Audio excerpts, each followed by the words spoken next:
ராவணா பார்வையாளர்கள், தமிழ் உறவுகள் மற்றும் ராவணா நல விரும்பிகளுக்கு வணக்கம்.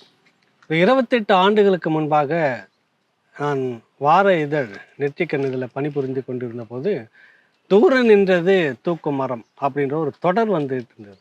ஒரு 10 வாரம் வந்திருக்கும். அதுக்குள்ளே அதை நிறுத்திட்டாங்க. பழைய நக்சல்பாரி தொடர் தியாகு விகடனில் எழுதியிருந்த ஒரு தொடர் பெரிய அளவில் பேசப்பட்டது. அந்த பட்டாம்பூச்சின்ற அந்த சிறை இலக்கியங்களை விட சிறந்ததான ஒரு இதம். அதை போலவே இது தொடங்கப்பட்டது தான் "தூர நின்றது தூக்கும் மரம்". கிட்டத்தட்ட தோழர் தியாகும் இவரும் ஒரே வழக்கில் கைது செய்து சிறையில் இருக்கிறாங்க. அந்த தோழர் குருமூர்த்தி அவர்களை நான் நீண்ட நெடிய காலமாக இந்த ஊடகத்துறையில் இருக்கிறப்ப அப்பப்போ விசாரிக்கிறது, விட்டுறது, விசாரிக்கிறது இப்படியே இருந்துக்கிட்டே இருக்கும்போது, ராவணாவுக்காக அவரை எங்கேயாவது தேடணும் அப்படின்ற பேரில் தான் தோழர் டிஎஸ்எஸ் மணிக்கிட்ட பேசும்போது, புதுக்கோட்டை பக்கத்தில் ஒரு ஊர், இந்த ஊர் அநேகமாக அவர் ஊர் அதுதான் அப்படின்ற மாதிரி சொல்லியிருந்தார். ஒரு நீண்ட காலத்துக்கு பிறகு அப்புறம் திரும்பவும் ஒரு ஞாபகம் வந்து தான், தம்பி புதுக்கோட்டையில் நாம் தமிழர் கட்சியினுடைய முதலாக கொள்கை பரப்பு செயலாளராக, மாநில கொள்கை பரப்பு செயலாளராக இருக்கக்கூடிய தம்பி ஜெயசீலனை நான் பேசுகிறேன். இந்த மாதிரி எங்கள் ஊருக்கு பக்கத்தில் இப்படி ஒருத்தர் இருக்கிறாரா தோழர், பழைய நக்சல்வாரி இயக்க தோழர், பழைய கம்யூனிஸ்ட்டு அப்படின்ற மாதிரி யாருன்னா இருக்காங்கன்னு. அண்ணா அவர் வேறு யாரும் இல்லை, என்னுடைய தாய் மாமா தான் அப்படின்னாரு. ஒரு இன்ப அதிர்ச்சி. ஒரு பக்கம் என்னென்னா ஜெயசீலனுடைய தொடர்பு பின்னணி இந்த மாதிரி, அவர் அடிப்படையில் ஒரு பெரிய கம்யூனிஸ்ட் இயக்கத்தில் இருந்து வந்தது தான் தம்பி ஜெயசீலன். அவருக்கு பின்னாடி இருக்கக்கூடிய அந்த குடும்ப பின்னணி இப்படிப்பட்டதா அப்படின்ற ஒரு இது. இன்னொரு பக்கம் நம்ம தேடிக்கொண்டிருந்தவர் இவ்வளவு அருகாமையில் இருக்கிறாரு, தம்பி ஜெயசீலனுக்கு அருகிலே இருக்கிறார், உறவினராக இருக்கிறன்றது 2 இது. இப்போ அவரை தான் ஒரு நீண்ட முயற்சிக்கு பிறகு நம்ம புதுக்கோட்டையிலே சந்திக்கிறோம். வணக்கம் தோழர். வணக்கம். ஒரு அதை சொன்னது, இன்னைக்கு 28 வருஷத்துக்கு முன்னாடி நீங்கள் எழுதின ஒரு தொடர் "தூர நின்றது தூக்கும் மரம்". அதில் தொடக்கமே நீங்கள் சொல்ல வரக்கூடிய ஒரு இளைஞராக நீங்கள் தீவிர அன்னைக்கு கம்யூனிஸ்ட் கட்சி தான் அந்த பகுதியில் ரொம்ப பரவலாக எல்லாமே பேசப்பட்டது. முதல்ல உங்கள் குடும்ப பின்னணியை பற்றி நம்ம பேசிடுவோமா சுருக்கமாக? பேசுவோம். பந்துவக்கோட்டை என்பது என்னுடைய பிறந்த ஊர். பந்துவக்கோட்டை உண்மையிலே அந்த பகுதியிலே ஒரு பெருமைக்குரிய ஒரு கிராமம். அந்த கிராமத்தினுடைய தன்மையை எடுத்துக்கொண்டு பார்த்தால் கூட 2 தாலுக்கா 4 ஊராட்சி என்கிற அடிப்படையில் பிளவுபட்டு போய் கிடந்தால் கூட, பந்துவக்கோட்டையை சேர்ந்தவர்கள் கிட்டத்தட்ட ஒரு 60க்கு மேற்பட்டவர்கள் சிங்கப்பூரில் குடியுரிமை பெற்றவர்களாக வாழ்ந்தாங்க அந்த காலத்திலே. நான் சொல்லுவது 1970க்கு முன்பே. அப்போ 60க்கு மேற்பட்டவர்கள் சிங்கப்பூரியர்களாகவும் 40க்கு மேற்பட்ட சிங்கப்பூரில் குடும்பங்களாகவும் இருந்த ஒரு ஊர் பந்துவக்கோட்டை. ஒரு மகிழ்ச்சிக்குரிய ஊர். அதில் கம்யூனிஸ்டுகளாக இருந்து சிங்கப்பூரிலேயே இருந்து நாடு கடத்தப்பட்ட, அதாவது இரணியன் காலத்தில் நாடு கடத்தப்பட்ட கம்யூனிஸ்டுகளில் பந்துவக்கோட்டையை சேர்ந்த எங்களுடைய மாமா ராமையா என்பவரும் நாடு கடத்தப்பட்டவர். சிங்கப்பூர்லேருந்து நாடு கடத்தப்பட்ட. சரி. அவர் வந்த பிறகு பந்துவக்கோட்டைக்குள்ளே கம்யூனிஸ்ட் கட்சிங்கிறது பிரபலமாக இருந்தது. எல்லாருக்கும் தெரியும். கம்யூனிஸ்ட் கட்சியினுடைய கொடியும் தெரியும். கம்யூனிஸ்ட் கட்சியினுடைய அந்த சர்வதேசிய கீதம் என்று சொல்லப்படுகின்ற "பட்டினி கொடு சிறைக்குள் பதறுகின்ற மனிதர்கள் பாரில் கடையறை எழுவீர் வீறு கொண்ட தோழர்கள்" என்பது 7-8 வயசுலேயே அவர் மூலமாக நம்ம பாடுவோம். சரி. அதில் பெரிய ஆட்கள்லாம் கூட்டத்தில் உட்கார மாட்டாங்க. எங்களை எல்லாம் கூப்பிட்டு கொண்டு வச்சு அந்த எண்ணத்தை ஊட்டினார் அவர். அந்த காலத்தில் தான் எங்கள் பகுதியில் உமாநாத்தெல்லாம் வெற்றி பெற்ற காலம் அது. கம்யூனிஸ்ட் கட்சியிலேருந்து உமாநாத்தெல்லாம் வெற்றி பெற்ற காலம். ஆமாம். அப்போ அந்த சூழலில் அவர் மிகப்பெரிய போராட்டங்களை எல்லாம் இந்த பகுதியில் எடுத்தவர் என்று சொன்னால் அவர் தான். அவருடைய கொடி வழியாக பார்த்தீங்கன்னா அவர் சார்ந்த உறவுகள் பூரா செங்கமேடு, 10 தாக்கு, பிளாவுடுதி, கரம்பக்குடி, யாருடைய உறவு? ராமையா மாமாவுடைய உறவு வடிவங்கள். அப்படியே காட்டாதி ஒஞ்ச விடுதீங்கன்னா அந்த பகுதியில் பார்த்தீங்கன்னா ஒரு 20க்கு மேற்பட்ட கிராமங்கள் கம்யூனிஸ்ட் தெரிந்து கொண்டிருந்த கிராமமாகவும் கம்யூனிஸ்ட் கட்சியை ஆதரிக்கிற கிராமமாகவும் மாற்றி வைத்திருந்தார். எனவே நாங்கள்லாம் இப்போ அந்த பள்ளி பருவத்திலேயே கம்யூனிஸ்ட் சித்தாந்தத்தில் தான் வளர்ந்து வந்தோம். இப்போ அப்பா கூட சிங்கப்பூரியன் தான். நாகமுத்து அப்பா பேர், அம்மா பேர் மலையாத்தா. அப்பா சிங்கப்பூரியன் தான். சிங்கப்பூர்லேருந்து சம்பாதி. நான் ஒரு பையன். அதே மாதிரி எங்கள் அண்ணன் ரங்கசாமி லெனின், அவரும் எங்கள் பெரியப்பாவோட பையன். அவரும் ஒரு பையன். லெனின் சொல்லிட்டு சொல்லுவாங்க. ஆமாம், அவர் தான். அவர் அண்ணன் தான், மாமனார். தியாகோட மாமனார், தோழர், எப்படி வேண்டுமானாலும் எடுத்துக்கொள்ளலாம். அவரு உங்க கூட பெரியப்பா? அவரு பெரியப்பார் மகன். அண்ணன் எனக்கு ஒரு 10 வருஷம் மூப்பு அவரு. நான் அதுக்கும் கீழே. அந்த நேரத்தில் கிட்டத்தட்ட இந்த நிகழ்ச்சிகளெல்லாம் கலந்து கொள்ளுகின்ற காலத்தை உருவாக்குறது மாதிரியான வந்து ஒரு போராட்ட வடிவமாகவே பந்துவக்கோட்டை எப்போதுமே வளர்ந்துருந்தது. 1962 ஒரு ஜாதி எதிர்ப்பு போராட்டம் ஒன்று நடந்தது. அந்த போராட்டத்திலையும் வந்துட்டு மிகப்பெரிய தாக்கத்தை உருவாக்கி போராட்ட சிந்தனைகள் வந்து மேலோங்க செய்கிற மாதிரியான வாழ்க்கையெல்லாம் இருந்தது. அந்த பகுதியில் நடக்கிற எந்த பிரச்சனையாக இருந்தாலும் அது பந்துவக்கோட்டையர்கள் போய் உட்கார்ந்தா தீர்க்கப்பட முடியும் என்கிற அந்த அடித்தளத்தில் தான் இருந்தது. எனவே நாங்கள் வளரும் போதே கம்யூனிஸ்டாக தான் வளர்ந்தோம். அதனுடைய தாக்கம் தான். நான் அந்த கிராமத்திலிருந்து 6, 7, 8 இந்த 3 வகுப்புகளும் ஆலங்குடி உயர்நிலைப் பள்ளியில் படித்தோம். ஊருக்குள்ளே வந்து அந்த காலத்தில் ஊருக்குள்ளே இருந்த பள்ளிக்கூடம்னு எடுத்துக்கிட்டால் பந்துவக்கோட்டையில் இருந்த பள்ளிக்கூடம் மட்டும்தான் 5ஆம் வகுப்பு வரை இருந்தது. நாடு 1947 விடுதலை பெறும்போது அங்கே அந்த ஊருக்குள்ளே பள்ளிக்கூடம் இருந்தது. சிங்கப்பூர்லேருந்து பொருளாதாரம்லாம் அனுப்பி ஆசிரியர்களை உருவாக்கி அந்த பகுதி பூரா கிட்டத்தட்ட ஒரு 15 கிராமங்களை சேர்ந்த மாணவர்கள் வருவாங்க. எல்லா சமூகத்தை சேர்ந்த மாணவர்களும் படித்ததுனால ஜாதிய கொடுமை என்பது பந்துவக்கோட்டையில் பெருசாக இருக்காது. ஜாதிய கொடுமை என்பது பந்துவக்கோட்டையில் இருக்காது. அதே போல் சிங்கப்பூரில் இருப்பவர்கள் காட்டுற வழிகாட்டுதலும் அவர்கள் கொடுத்த சம்பளமும் அந்த கிராமத்தை வேறு நிலைக்கு மாற்றியது. சின்ன சின்ன சாராயம் இருக்கக்கூடாது சட்டம். அதே மாதிரி மாடு வெட்டுறது போகிறது வர்றது அந்த மாதிரி அந்த பகுதியில் யாரும் செய்யக்கூடாது சட்டம். எல்லாருமே வந்து நாகரிகமாக தான் இருக்கணும், வாங்க போகணும், இப்படியெல்லாம் வந்துட்டு அந்த சிங்கப்பூரில் இருந்த மக்கள் பண்ணாங்க. அதிலும் ஒரே ஒரு சின்ன உதாரணம் சொல்லலாங்களா. 6ஆவது படிக்கும்போதே சிங்கப்பூர்லேருந்து வர்றவங்கலாம் வரும் பென்சிலு பேனா இந்த மாதிரி பொருட்கள்லாம் எடுத்துகிட்டு வருவாங்க பிள்ளைகளுக்கு கொடுக்கணுன்ட்டு. அப்படி வரும்போது ஓட பிள்ளைகளுக்கு கொடுக்கணும். ஆமாம், பள்ளி பிள்ளைகள். ஏன்னா பள்ளிக்கூடம் அங்கே தான் இருக்குது, அந்த தெருவுக்குள்ள தான் இருக்குது. அங்கிருந்து எல்லா பகுதியிலும் இருக்கக்கூடியவர்கள்லாம் பிள்ளைகள்லாம் வந்து படிப்பாங்க. அதில் பார்ப்பனிய பிள்ளைகள், ஐயர் வீட்டு பிள்ளைகள் கூட அந்த பள்ளிக்கூடத்தில் ஏன் கூட படித்தாங்கிறது ஒரு பெரிய மரியாதைக்குரிய விஷயமாக கூட நம்ம பார்க்கலாம். அப்படி வரும்போது பார்த்தீங்கன்னா ஓட்டப்பந்தயத்தில் முன்னாடி போகிற 3 பேரை பிடிச்சிக்குவாங்க, பின்னாடி போகிற 3 பேரையும் பிடிச்சிக்குவாங்க. அவர்கள் கொடுக்குற அதே பரிசை இவர்களுக்கும் கொடுப்பாங்க. அப்போ இந்த ராமையா மாமா என்கிற அந்த கம்யூனிஸ்ட் தான், ஏன்னா மாமா பின்னாடி ஓடினவங்களும் கொடுப்பீங்களான்னு. அவன் முன்னாடி வரணும், நீ தான் ஓடிட்டியல்ல, அவனை எப்படி முன்னாடி கொண்டு வர்றது? அவங்க அடுத்த முறை நீ ஓடி பரிசு வாங்கணும்னு சொல்லி அந்த பிள்ளைகளை நம்ம உற்சாகப்படுத்தணும், அவர்களை விட்டு விடக்கூடாது என்கிறது அன்னைக்கே அவர். என்ன இந்த இடஒதுக்கீடு தத்துவத்துக்குள்ளேயே போயிடலாம். அது மாதிரியெல்லாம் பார்த்தோம்னா அந்த மாதிரி அவர் என்ன பண்ணுவார்னா இவர்களையும் உற்சாகப்படுத்தணும். இவனை அப்படியே விட்டோம்னா அவன் பயந்துடுவான். என் அடுத்த தடவை நீ ஓட்டப்பந்தயம் வச்சா வரமாட்டான், நம்ம தான் ஓட மாட்டோமேன்னு இவனையும் ஓட வைக்கணும். அப்படிப்பட்ட சிந்தனைகளுக்குள்ளே நாங்கள் வளர்ந்தோம். அதனால் எங்களுடைய சிந்தனைகள்லாம் சிறப்பாகவே இருந்துச்சு. அப்புறம் 9ஆம் வகுப்பு தான் நான் வந்து ரெகுநாதபுரம் உயர்நிலைப் பள்ளி தொடங்குறாங்க.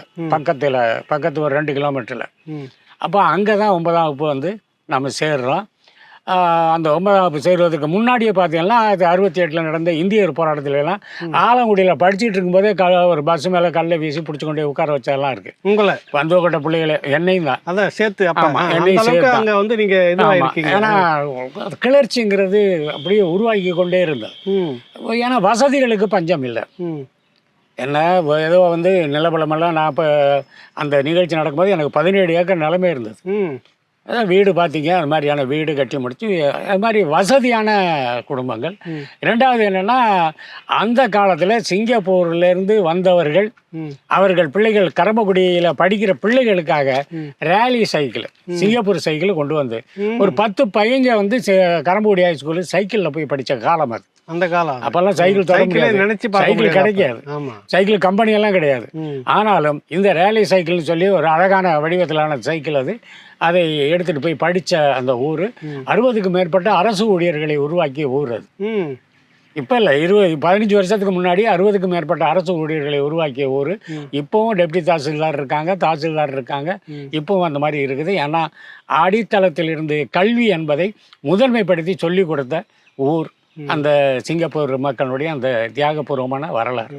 இதில் நீங்கள் வந்து சொல்லிட்டு வந்தீங்க ஐயா, பின்னணிலாம் சொல்லிட்டீங்க. இப்படி இருந்த நீங்கள் வந்து அந்த அழித்தொழிப்பு இயக்கம் அப்படின்னு சொல்லக்கூடிய நக்சல் பாரியினுடைய அந்த இயக்கம், அதுக்குள்ளே நீங்கள் எப்படி நுழையிறீங்க? யாரெல்லாம் உங்களுடைய தொடர்பு, அதை பற்றி சொல்ல முடியுங்களா? இல்லை, அதுதான் இப்போ நான் வந்து ஆலங்குடி பள்ளியில் இருந்து விடுதலையாகி வந்து, அதாவது வந்துட்டு கரம்பக்குடி பள்ளியில் இது இப்போ ரெகுநாதபுரம் பள்ளியில் வந்து நான் சேர்றேன்.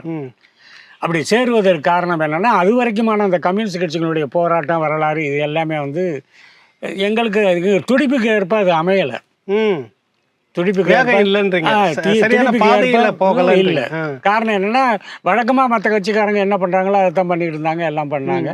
சரி, கூட்டத்துக்கும் பொதுக்கூட்டத்துக்கும் அதுக்கும் இந்த மாதிரி போகிறது மாதிரி தான் இருந்தது. பார்லிமெண்ட்டுக்கு சட்டமன்றத்துக்கு போய் கூட அவர்களால் ஒன்றும் புரட்ட முடியவில்லை என்கிற தாக்கம் எங்களிடம் இருந்துச்சு. அப்போ வந்துருச்சு. அப்போ என்ன வயசு உங்களுக்கு? அப்போ ஒரு 14 வயசு 15 வயசுக்குள்ள. அதில் அந்த தெளிவு வந்துருச்சு. நல்ல தெளிவு. காரணம் என்னன்னா, எல்லாமே நம்ம வீட்டுக்கு பக்கத்துலேயே வந்து பள்ளிக்கூடமும் வந்து பக்கத்துலேயே இருந்தது, எல்லாம் இருந்தது. ஆசிரியர்களோட மற்றவர்களோட இன்னும் சொல்லப்போனால் என் வயதுக்கு மீறியவர்கள்ட்ட தான் நம்ம வந்து நெருக்கமே வச்சுருந்தோம். அது ஒருவேளை கம்யூனிசம் படித்தவங்கள்ட்ட அந்த குணம் இருக்கும் என்னன்னு நினைக்கிறேன். ஒரு தேடல் இருக்கும் இல்லைங்களா? அந்த அடிப்படையில் என் வயதுக்கு மீறியவர்கள் நல்லா படிக்கக்கூடியவங்க மத்தியில் தான் டாக்டர் தங்கராஜ் அந்த நேரத்தில் மருத்துவ கல்வியில் முடிச்சுட்டு டாக்டர் ஆனார். அவர் தம்பி முத்துவேல் ஆவடி டேங்க் ஃபேக்ட்ரியில் பர்ச்சேசிங் மேனேஜராக இருந்து ரிட்டையர்ட் ஆனால். இது மாதிரி இவர்கள்ட்ட மத்தியில் நம்ம வந்து நெருக்கமாக இருக்கும். எங்கள் வீட்டில் எங்கள் அம்மாவும் என்ன சொல்லுவாங்களா, நல்லா படித்தவங்களோட பழகு, அப்போ தான் உனக்கு அந்த புத்தி வரும்னா. ஆனால் அவங்கள்ட்ட பழகிறதுங்கிறதே அவங்களிடமிருந்து நம்ம கற்றுக்கொண்டதெல்லாம் என்னென்னா, ரைட்டு, பொதுக்காக போராடணும், மற்றதுக்காக செய்யணும். அதுலேயும் அந்த ஊரை பொறுத்தவரை அதுக்கான ஒரு சாலை வசதியை செஞ்சுக்கிட்டவங்க கூட அந்த சிங்கப்பூர் பணத்தை வச்சு மக்கள் தான். இந்த கம்யூனிஸ்ட் கட்சியினுடைய தாக்கம், அதாவது வேகம், மக்கள் மத்தியில் அது போகக்கூடிய அந்த இது எதுவும் இல்லை. பாராளுமன்றம் சட்டமன்றம் போனாலும் ஒன்றும் புரட்ட முடியலன்னு சொன்னீங்களே, அந்த எண்ணம் வந்து என்ன பண்ணுறீங்க நீங்கள்? இல்லை, எங்களுடைய எதிர்பார்ப்புகள்லாம் இருந்துச்சுன்னா, அன்றைக்கி சமூக கொடுமைகள் அதிகம். சமூக கொடுமைகள்லாம் ஜாதிய கொடுமைகள் அதிகம். அப்போ ஜாதிய கொடுமைகள் அதிகம் என்கிற போது நிலப்பிறப்புகளும் மற்றவர்களும் பார்த்தீங்கன்னாக்க அவர்கள் பண்ணுகின்ற கொடுமை நிகழ்ச்சிகள் மற்ற எல்லாமே, ஏன்னா பந்துவக்கோட்டையை பொறுத்தவரையில் கூலி வேலைக்கு போகணுங்கிற அவசியமெல்லாம் இல்லாத வாழ்க்கை வாழ்ந்துக்கிட்டு இருந்தவங்க. இதையெல்லாம் பார்க்கும்போது அவர்களுக்கு அந்த கோபம், ஏன் இவங்களெல்லாம் விட்டு வைக்கிறாங்க, என்ன அரசியல், என்ன கட்சி, இப்படியெல்லாம் வந்துட்டு அந்த கோபங்கள் நிறைய இருந்துச்சு. அதனால் எந்த ஊரில் ஏதாச்சும் ஒரு பிரச்சனைனா கூட நாங்கள்லாம் போய் நிற்கிற மாதிரி தான். அந்த வயசுலே ஒரு 13 வயசில் ஒரு ஜாதிய கலவரம் வந்துச்சு. அப்போ நானும் கூட அருவாளை தூக்கிட்டு போய் நின்னா, அப்புறம் எங்கள் அம்மா வந்து பிடிக்கிட்டு போனாங்க, ஏடா பிடிக்கி ஒன்றே வெட்டினா என்னடா பண்ணுறதுன்ட்டு. அந்த மாதிரியான வந்துட்டு இது. அதே நேரத்தில் வந்துட்டு வேலாசிரியர் போன்றவர்கள்லாம் வந்து சிலம்பம் மற்ற விஷயங்கள் எல்லாம் வந்து கற்றுக் கொடுத்தது, அதையும் நமக்கு கற்றுக்கொண்டது, தேவை என்கிற அடிப்படையில் கற்றுக்கொண்டது இது இருந்தது.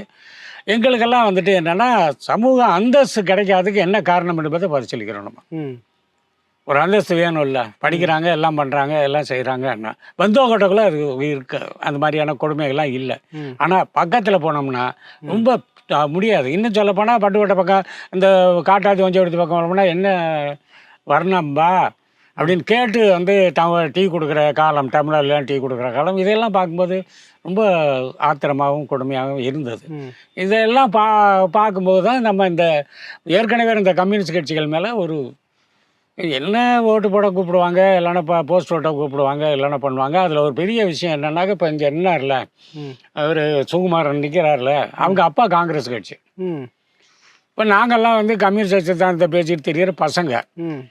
ஒரு 5வது 4வது படிக்கும்போது அப்போ அந்த நோட்டீஸை வந்து காங்கிரஸ் கட்சி ஒட்டியிருந்த அந்த காளை மாட்டு ஏறு சின்னத்தை நோட்டீஸை வந்து கிழிச்சிடுறாங்க இப்போ இங்கே. அதுக்கு நான் தான் தலைமை தாங்கி போனேன்னு நினச்சிக்கிட்டு என்ன பண்ணாருன்னா, அவரும் எங்கள் மைத்துனர் தான், எங்கள் அத்தை பையன் தான் அவங்க அப்பா. அவர் என்ன பண்ணார்னா, ஆனால் உனக்கு இந்த வயசுல எப்படியா அப்படின்னு சொல்லி முதுகில் கூட தடவி அந்த ஒரு சின்ன ஸ்லீப்பை வந்து முதுகில் ஒட்டி விட்டார். இதை பார்த்த மாமா ராமையா வந்து பயங்கரமாக அடியாளுக்கு கிளம்பிட்டார். எப்படா நீ பிள்ளைய மாதிரி ஊத்துறா இப்படின்னு சொல்லி கிளம்புனது மட்டும் இல்லை, வாங்கடான்னு எல்லா பயல்களையும் அழைச்சிட்டு போய் அந்த பக்கம் சுற்று வட்டாரத்தில் இருந்த 4-5 கிராமத்தில் ஒட்டியிருந்ததெல்லாம் கிழிச்சிட்டு இப்படியெல்லாம் வந்து அவருக்கு கொடுத்த உற்சாகம், ஊக்கம், இதெல்லாம் கம்யூனிஸ்ட் இருந்தது. அது பின்னாடி இப்போ ஒரு 16 ஆண்டு காலம் சிறை, இரட்டை தூக்கு தண்டனை, இப்படிலாம் இருந்து இன்னைக்கு நீங்கள் இருக்கிறீங்களா? அந்த தொடக்கம் எங்கே வருது? ஏன் அந்த அளவுக்கு என்ன பண்ணீங்க? எங்கே நீங்கள் நகர்ந்தீங்க? பள்ளிக்கூடம் நம்ம ரகுநாதபுரம் பள்ளிக்கூடம் போனதோடவே நக்சல்பாரி கட்சியினுடைய வளர்ச்சி கூடி இருந்தது. அந்த காலத்தில் நக்சல்பாரி இயக்கம்னு போடுவான், தீ கம்யூனிஸ்ட்னு போடுவான். தீவிர கம்யூனிஸ்ட் தீ கம்யூனிஸ்ட்னு எழுதுவான். அப்போ அது பள்ளிக்கூடத்திற்கு வந்து ஆசிரியர்களில் ஆனந்தரங்கன்னு சொல்லிட்டு ஒரு துணை தலைமை ஆசிரியர். அவர் அவங்க அப்பா சிபிஎம்ல இருந்தவர். அவர் வந்து போஸ்டர்ல இருந்து அவருடைய பையன் அவர் தான் முதல்ல அங்கே வந்து அந்த சிந்தனையை உருவாக்குறதுக்கு காரணமாக அமைகிறார். பயல்களெல்லாம் கூப்பிட்டு கேட்குறாரு, உனக்கு யாரை பிடிக்கும், உனக்கு யார் பிடிக்கும், எனக்கு எந்த தலைவர் பிடிக்கும்னா அவன் பிடிச்சதை சொன்னான். நான் சொன்னேன் எனக்கு வந்து கார்ல் மார்க்ஸ் தான் பிடிக்கும்னா. கார்ல் மார்க்ஸ் பிடிக்குமா, உனக்கு என்ன, எந்த ஊர் என்ன, அப்புறம் தனியாக விசாரிக்க ஆரம்பிச்சிட்டார். விசாரிக்க ஆரம்பித்தோன்னா அப்புறம் நம்ம ஊரை பற்றி சொன்னோன்னா அப்புறம் நம்ம ஊருக்கு வந்தார், வகுப்பு எடுத்தார், எல்லாம் பண்ணார். அவரோட வந்த ஆசிரியர்களில் ஒரு 3-4 பேர் வந்துட்டு நக்சல்பாரி தாக்கத்தில் இருந்தாங்க. ஏன்னா இவர் திருச்சியிலேருந்து வந்தார். ஆனந்தரங்கன்னு சொல்லக்கூடிய தலைமை ஆசிரியர். ஏன்னா திருச்சின்னா உங்களுக்கு தெரியும், அங்கே வந்து தொழிற்சங்கங்கள்லாம் பெருசாக இருந்த பகுதி அது. நிறைய தொழிற்சங்கம். ஆமாம். அதனால் அவர் வந்து பேசினார், எல்லாம் பண்ணால் அப்புறம் வகுப்பு எடுக்க ஆரம்பித்து நம்மளே கூப்பிட்டு வந்துடுவோம். நம்ம வீடு பெருசு எல்லாம். இது இந்த வசதி மற்ற இதெல்லாம் பார்த்தோன்னா அவர்களுக்கும் பிடிச்சி போயிருந்துச்சு. வந்து வகுப்பெல்லாம் எடுக்க ஆரம்பித்தார். அப்புறம் அங்கே வந்து மற்ற நமக்கு தெரிஞ்ச உறவுகள் எல்லாம் அழைச்சி கொண்டு போய் அவரை அறிமுகப்படுத்தணும். ஒரு கட்டத்தில் நாம் எதுக்கும் தயாருங்கிற நிலையை வந்துட்ட பிறகு என்ன பண்ணாருன்னா, சங்கரன் ஒருத்தரை கொண்டு வந்து அறிமுகப்படுத்துகிறார். மாநில பொறுப்பில் இருக்கக்கூடியவர் சங்கரன். ஆனால் மாநில பொறுப்பு என்பதும் அவர் வேறு பேர் என்னங்கிறதெல்லாம் நமக்கு தெரியாது. ஆனால் அவர் வந்த பிறகு இயக்கம் தூடு பிடிக்குது. கிட்டத்தட்ட 2 வருஷம் வந்து அந்த வேலையிலே ஓடுது. எந்த வேலை அது? இந்த நக்சல்பாரி இயக்கத்தை பற்றியே வந்து பிரச்சாரம். நக்சல்பாரியின் பேரே சொல்லாமல் ஆயுதம் தாங்கிய புரட்சி, ஆயுதம் தாங்கிய நடவடிக்கைகள், இவர்களெல்லாம் இப்படி செய்யாமல் வந்து கம்யூனிஸ்ட் அடைய முடியாது என்கிற தாக்கத்தை எல்லாம் உருவாக்கியாச்சு. உருவாக்கினா நான் எங்கள் பந்துவக்கோட்டை கிராமத்தில் ஒரு 20க்கும் மேற்பட்டவர்கள் உட்காந்து அவர் பேச்சை கேட்குற மாதிரி எல்லாம் இருந்தது. எனவே அந்த அடிப்படையில் வந்து அந்த உருவாக்கமெல்லாம் முடிஞ்சு மற்ற பகுதிகளுக்கெல்லாம் கிட்டத்தட்ட ஒரு 6-7 பகுதிகளுக்கு நம்ம வந்து கொண்டு போய் சேர்த்தாச்சு. எங்களோட படிக்கிற பையங்களே வந்து அதில் தெளிவாக வந்து நமக்கு உதவ வந்துட்டாங்க. அப்போ புதிய ஜனநாயகமாக ஏதோ கலாச்சாரம் இல்லை அப்போ புதிய தலைமுறைன்னு ஒரு பத்திரிக்கை வந்துச்சு. சும்மா சாதாரணமாக இதில் போட்டு பிரிண்ட் போட்டு வரும், புதிய தலைமுறைன்னு பத்திரிக்கை. இந்த புதிய தலைமுறை பத்திரிகையை படித்து நம்ம இது பண்ணோம். அதில் கூட ஒரு கவிதையில் வரும், உண்ணாவிரதத்தால் ஒரு மயிரும் நாம் காணோம்னு வரும். என்ன அப்போ இதையெல்லாம் படிக்கும்போது நமக்கு என்ன, ஆமாம் உண்ணாவிரதம் இருந்து என்ன தான் பண்ண போகிறேன், என்ன தான் சாதிக்க போகிறேன், போலி உதப்பான், பிடிப்பான், அடிப்பான், எல்லாம் பண்ணுவாங்க. அப்போ அந்த பத்திரிகையை வாங்கி இப்போ எல்லாருக்கும் விநியோகிக்க ஆரம்பித்தேன். 10 காசு அப்போ பத்திரிக்கையை வாங்கி பிள்ளைகளுக்கெல்லாம் கொடுக்குறது, கிராமங்களில் கொண்டு கொடுக்குறது, இப்படியெல்லாம் பண்ணோம். அதை தாண்டி வந்து மற்ற பகுதிகளில் நடக்கிற நக்சல்பாரி போராட்டங்களில் தலைமறைவாக வந்து நிகழ்ச்சி வர்றவங்களை கொண்டு வந்து நம்ம பகுதியில் கொண்டு வருவாங்க. நம்ம அவர்களெல்லாம் ஆதரித்து எங்கெங்கே வச்சா என்ன இந்த மாதிரி இப்போ அங்கே ஒரு கலவரம் அதுக்காக வந்துட்டாங்கன்னு சொல்லி சும்மா நம்மகிட்ட சொல்லிடுவாங்க. ஆனால் எப்படி கலவரங்கிறது நமக்கு தெரியும். எனவே அவர்களெல்லாம் கொண்டு போய் பாதுகாத்து வச்சது. புலவர் கலியவர்மாள் கூட அந்த பகுதியில் தங்கியிருந்தார். புலவர் கலியவர்மாள் தங்கியிருந்தார். தியாகு, பாலு 2 பேருமே தலைமறைவாக தங்குவதற்கு நம்ம பகுதிக்கு வந்தவங்க தான். ஏன்னா தியாகு வந்து உங்களுக்கு அவர் வலங்கைமான், இவர் வந்து பாலு வந்து பெரும்பண்ணையூர். இருவருமே அங்கே முனிசாமி சோழகர்னு ஒருத்தரை கத்தியால் குத்தி போட்டு தப்பிச்சு இங்கே வந்தாங்க. ஆனால் அவர் பொழைச்சி எழுந்துச்சு போயிட்டாரு. ஏன்னா முறையான தாக்குதல் இல்லை. அது தஞ்சை பகுதியில் முறையான தாக்குதலும் மற்றவங்கள அலற வச்சதும் அதிர வச்சதும் வந்து திருவோணம் யூனியன் சேர்மன் முத்து தங்கப்பாக்குலையோடர்கள் தான். அது யார் பண்ணது? அதுதான் நாங்கள் பண்ணது. எனவே அப்படியெல்லாம் வந்து தங்கியிருந்தாங்க, எல்லாம் பண்ணாங்க. இப்போ அவங்களெல்லாம் பார்க்கும்போது நமக்கு ரொம்ப உற்சாகமாக இருந்தது.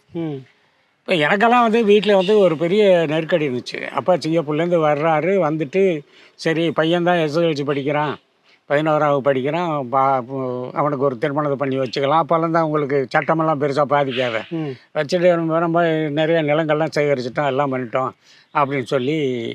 அதுலேயும் எங்கள் அப்பாவோட அண்ணன் வந்து அவர் தான் ரங்கசாமி லெனினோட அப்பா, என்னுடைய பெரியப்பா. அவர் அங்கே இறந்துடுறாரு. அவரையும் அடக்கம் பண்ணிவிட்டு அங்கேருந்து வர்றாரு. அண்ணன் அப்போ வந்து மிலிட்ரிக்கு போயிருக்கார்.